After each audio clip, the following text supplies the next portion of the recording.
الرحیم الحمدللہ رب العالمین والصلاة والسلام علی سیدنا مولانا محمد سید الاولین والآخرین وعلی آلہ وصحبہ اجمعین اما بعد۔ بخارا کے ایک امیر کا غلام جو اپنے مالک سے بے انتہا محبت اور عقیدت رکھتا تھا، اس پر الزام لگایا گیا تو اس الزام کے سزا کے ڈر سے وہ بخارا سے بھاگ کر کسی اور مقام پر جا کر بس گیا اور 10 سال تک وہاں پر اپنے مالک سے جس سے وہ محبت کرتا تھا اس کی جدائی کی تکلیف برداشت کرتا رہا۔ لیکن بالآخر اس کو سمجھ میں آ گیا کہ مجھے ایسے نہیں رہنا چاہیے، اگر وہ مجھے کچھ سزا بھی دے تو مجھے سزا لے لینی چاہیے، قبول کر لینی چاہیے، لیکن اس سے جدا ہو کر نہیں رہنا چاہیے۔ اس نے ارادہ کر لیا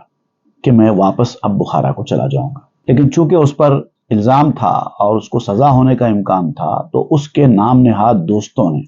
جو ہمدردی کا اظہار کرتے ہیں وہ آ کر اس کو نصیحت کرتے ہیں کہ اے شخص تو وہاں مت جا، کیونکہ تجھ پر الزام لگایا گیا ہے، اس الزام کی سزا ہوگی۔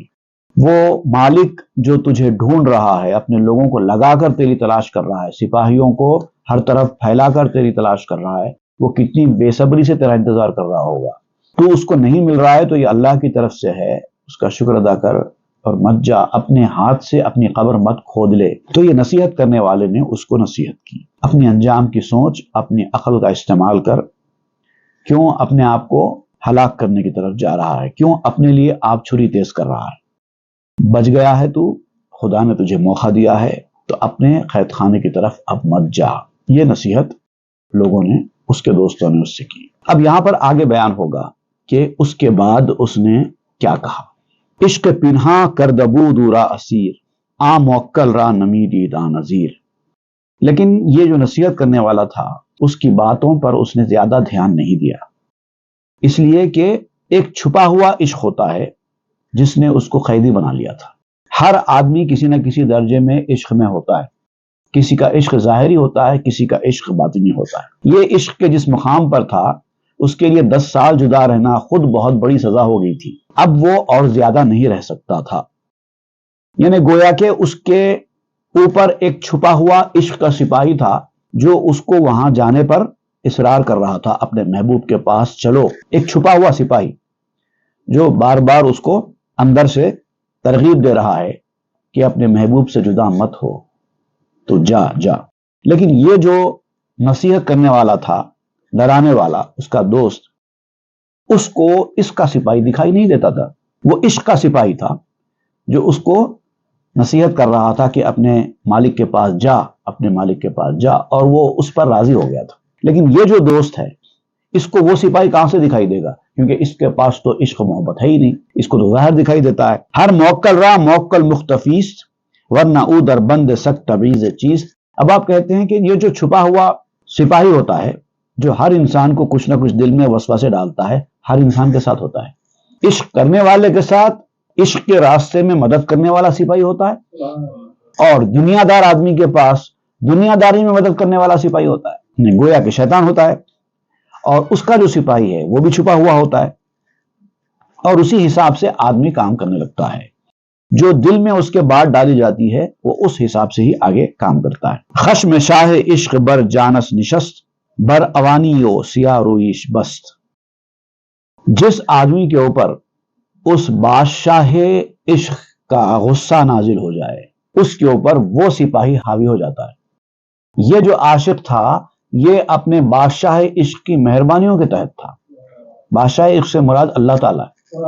اللہ تعالیٰ کی مہربانیاں اس کے اوپر ہیں، اسی لیے وہ اپنے محبوب کے فراق میں اس کے پاس جانے کی کوشش کر رہا ہے۔ جبکہ دوسرا جو ہے اس کے اوپر اس شاہ عشق کا غصہ ہے، اور اس کا جو چھپا ہوا سپاہی ہے جو اس کو ورغلا رہا ہے وہ اس کو فورس کر رہا ہے کہ جاؤ، جا کے اس کو سمجھاؤ کہ وہ اپنے مالک کے پاس نہ جائے۔ دیکھیے دنیا میں جہاں بھی کوئی اچھا کام ہوتا ہے پہلے تو شیطان اسی آدمی کو اچھا کام کرنے نہیں دیتا۔ مت کرو، کیا فائدہ ہے، کیوں کر رہے ہو ایسا، اپنی جان کو کیوں ہلاکت میں ڈال رہے ہو، اپنا کیوں نقصان کر رہے ہو، اس طرح کی باتیں کر کے اس کو اس کام سے روکنے کی کوشش کرتا ہے۔ لیکن اگر اس نے تہیہ کر لیا، اس شیطان کی بات نہیں مانی، مجھے تو بس یہ کرنا ہے، چاہے تو کچھ بھی کہہ لے، میں تو یہ کام کر کے رہوں گا، اب شیطان کیا کرتا ہے، ہمت نہیں ہارتا، وہ ان کے کسی دوست، ان کے کسی رشتہ دار جن کی بات کی ان کے پاس ویلیو ہے، اس کے پاس جاتا ہے، جا کے بولتا ہے تمہارا دوست یہ کام کر رہا ہے، اس کو مت کرنے دو، کیونکہ اب اس نے تو اس کی بات نہیں سنی، وہ آدمی اس کی بات سننے والا ہے، اس کو استعمال کرتا ہے۔ پھر اس کا دوست آ کے اس کے سامنے یہی کہتا ہے، جو باتیں اس کے ذہن میں شیطان پہلے سے ہی ڈالا تھا، اب اس کو یقین آ جاتا ہے کہ جو باتیں میرے ذہن میں آئی تھی وہی باتیں میرا دوست بھی کہہ رہا ہے، تو اس کا مطلب یہ صحیح ہوگا، یہاں آ کے پھر بھٹک جاتا ہے۔ اسی لیے اللہ تعالیٰ نے شیطانی وسوسوں کا ذکر کرتے ہوئے اسی آیت کے اوپر قرآن مجید ختم کیا، الذی یوسوس فی صدور الناس من الجنۃ والناس۔ یہی وہ لوگ ہیں جو خناس ان کو کہتے ہیں، یہی وہ لوگ ہیں جو لوگوں کے دلوں میں وسوسے ڈالتے ہیں، اور یہ وسوسے ڈالنے والے من الجنہ بھی ہیں، جنوں میں سے بھی ہیں جو دکھائی نہیں دیتے، کان میں بات ڈال دیتے ہیں، والناس، اور لوگوں میں سے بھی ہیں، انسانوں میں سے بھی ہیں۔ کیوں؟ کیونکہ وہ شیطان کے آلہ کار ہیں، شیطان ان کو پپٹس کی طرح نچاتا ہے، ان کو تو برے راستے پر لے جاتا ہی لے جاتا ہے، جو اچھے راستے پر جا رہا ہے ان کو بھی آ کر وہ سکھانے کا کام کرتے ہیں۔ می زند اورا کے ہی اورا بزن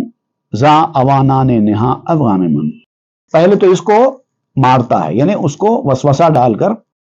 چڑھاتا ہے، یہ کام مت کرو وہ کرو، یہ کام مت کرو وہ کرو، وہ تو سن لیتے ہیں۔